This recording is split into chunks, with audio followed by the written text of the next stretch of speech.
এখন গাঁৱত দিনেশ নামৰ এজন ব্যক্তিৰ পাপৰি চাটৰ দোকান আছিল। তাৰ দোকানত মানুহৰ ভিৰ লাগি থাকে। তাৰ পাপৰি চাটৰ গোটেই গাঁওখনত চৰ্চা আছিল। দিনেশ বহুত পৰিশ্ৰম আৰু মন দি দোকানৰ কাম কৰিছিল আৰু তাৰ পত্নী শান্তিও তাক সহায় কৰিছিল। শান্তি, শান্তি, পাপৰি চাটৰ বাবে আলু লৈ আহিছো। ইয়াতে চোতালত থলো। মই গা ধুবলৈ গৈ আছো। ঠিক আছে, আপুনি গা ধুবলৈ যাওক, তেতিয়ালৈকে মই আলুবোৰ বইল কৰিব থৈ দিওঁ। স্বামী স্ত্ৰী দুইজন মন দি কাম কৰে।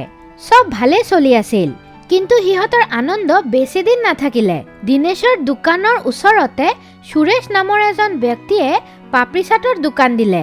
সুৰেশ নিজৰ পাপৰি চাটত জানো এনেকুৱা কি মছলা দিয়ে কি মানুহ এতিয়া দিনেশৰ দোকান এৰি সুৰেশৰ দোকানলৈ যায়। সুৰেশৰ দোকানটো দিনেশৰ দোকানৰ নিচিনা চাফ চিকুণো নাছিল আৰু সুৰেশ চব্জিও দিয়া নাছিল, কিন্তু তথাপিও মানুহ তাৰ পাপৰি চাটৰ বাবে পাগল হৈ গৈছিল।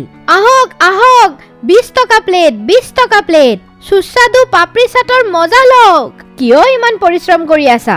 ইমান চিঞৰিলেও একো নহয়, তুমি যিমানে চেষ্টা কৰি লোৱা মানুহক মোৰ নিচিনা পাপৰি চাট খুৱাব নোৱাৰা। মই জানো তুমি মানুহক লুটি আছা, তেওঁলোকৰ স্বাস্থ্যৰ লগত খেলি আছা। চাই ল'বা, এদিনাখন যেতিয়া মানুহে তোমাৰ আচলটো গম পাই যাব না, তুমি বৰ পস্তাবা। মোৰ সত্য, মানুহে মোক নহয় তোমাক ইয়াৰ পৰা গুচাই দিব। দিনেশ এতিয়া বৰ চিন্তাত থাকে। সি বুজি পোৱা নাছিল কি সি কেনেকুৱাকৈ মানুহক আগৰ দৰে নিজৰ দোকানলৈ লৈ আহিব। আপুনি চিন্তা নকৰিব, সব ভাল হৈ যাব। বুজি পোৱা নাই কেনেকুৱাকে সব ঠিক হ'ব।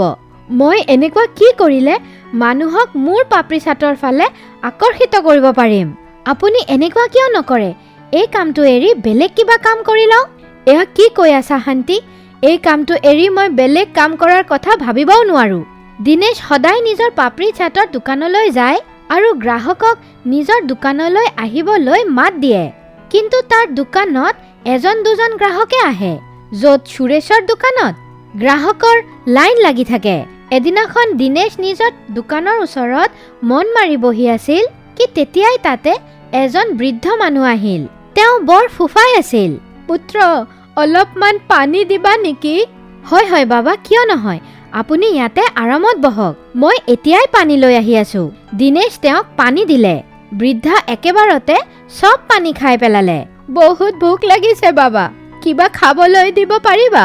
দিনেশ তেওঁক এটা প্লেট পাপৰি চাট দিলে। বাহ, পাপৰি চাটটো খাইতো মজা আহি গ'ল। বহুত স্বাদিষ্ট পাপৰি চাট বনোৱা তুমি, কিন্তু ইমান স্বাদিষ্ট পাপৰি চাট বনোৱাৰ পিছতো তোমাৰ দোকানত এজনো গ্ৰাহক নাই আৰু সেই ওচৰৰ দোকানত গ্ৰাহকৰ লাইন লাগি আছে। এনেকুৱা কিয়?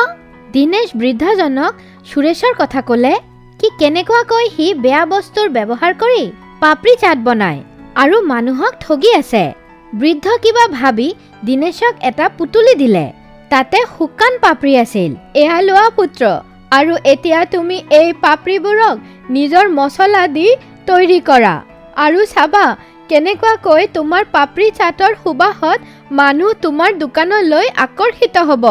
কিন্তু এয়া দিটো অকল এটা প্লেটে হ'ব, আৰু যদি বেলেগেও বিচাৰে তেনেহ'লে মই কেনেকুৱাকৈ দিম? তুমি চিন্তা নকৰিবা, পুতলিটো সদায় শুকান পাপৰি চাট দি ভৰি থাকিব।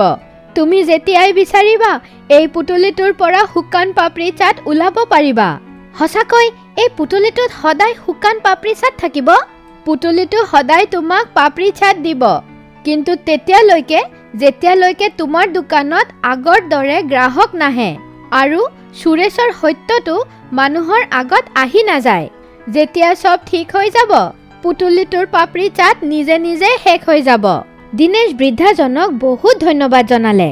বয়সস্থ মানুহজন যোৱাৰ পিছত দিনেশ তেওঁ কোৱা মতে পুতলিৰ পৰা শুকান পাপৰি চাট ওলাই তাতে নিজৰ হাত দি দৈ, আলু, চাটনি আৰু কিছুমান মছলা দি এখন প্লেট ৰেডি কৰিলে। সি মাত দিব গৈয়ে আছিল কি তাৰে আগত পাপৰি চাটৰ সুবাহেৰে এজন মানুহ তাৰ দোকানলৈ আহিল। আৰে ভাই, পাপৰি চাটৰ প্লেটটো কিমানকৈ? 20 টকাৰ হয় দাদা, এখন প্লেট দিবাচোন মোক। ব্যক্তিজন বৰ আনন্দেৰে পাপৰি চাট খালে। বৰ স্বাদিষ্ট, বাহ, মজা আহি গ'ল। তাতে তালে আৰু এজন ব্যক্তি আহিল। অ' ভাই, এক প্লেট পাপৰি চাট মোকো দিবা। সুবাসটোতো বৰ ভাল আহি আছে। দিনেশ পাপৰি চাটৰ আৰু এটা প্লেট বনালে। ৱাহ ভাই, মজা আহি গ'ল। এনেকুৱা পাপৰি চাটটো মই আগত কেতিয়াও খোৱা নাই। চাওঁতে চাওঁতে তাতে মানুহৰ ভিৰ লাগি গ'ল। দিনেশ অলপো সময় পোৱা নাছিল। মানুহে এটাৰ পিছত এটা পাপৰি চাটৰ অৰ্ডাৰ দি আছিল। এয়া চব দেখা পাই সুৰেশ বৰ খং কৰি আছিল। গধূলি দিনেশ আনন্দিত হৈ ঘৰলৈ গ'ল। এয়া লোৱা, আজিতো বৰ ভাল ৰোজগাৰ হৈছে। আৰে, আজি ৰোজগাৰ কৰা পইচাটো ৰাখা তুমি। আৰে, এইটো চমৎকাৰ কেনেকুৱাকৈ হ'ল? দিনেশ শান্তিক বয়সস্থ মানুহজনে দিয়া পাপৰি চাটৰ কথাটো ক'লে। শান্তি দিনেশৰ কথা শুনা পাই বৰ আনন্দিত হ'ল। এতিয়া দিনেশৰ দোকানত আগতকৈও বেছি মানুহৰ ভিৰ হ'ব ধৰিল। দিনেশ গোটেই দিন চাট বনাবলৈ ব্যস্ত থাকে। এতিয়া সুৰেশৰ দোকানত এজনো গ্ৰাহক নাহে। সুৰেশ বহুত চেষ্টা কৰিলে মানুহক নিজৰ দোকানৰ ফালে মাতিবলৈ, কিন্তু সব ব্যৰ্থ হৈ গ'ল। সুৰেশ গম পাই গ'ল কি এতিয়া আৰু মানুহ তাৰ দোকানলৈ নাহে আৰু সি তাৰ পৰা বেলেগ ঠাইলৈ গুচি গ'ল।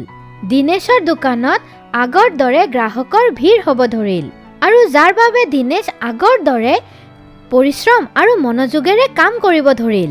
তাৰ যাদুকৰী পাপৰি চাটৰ পুতলিটো সোনকালে গায়ব হৈ গ'ল।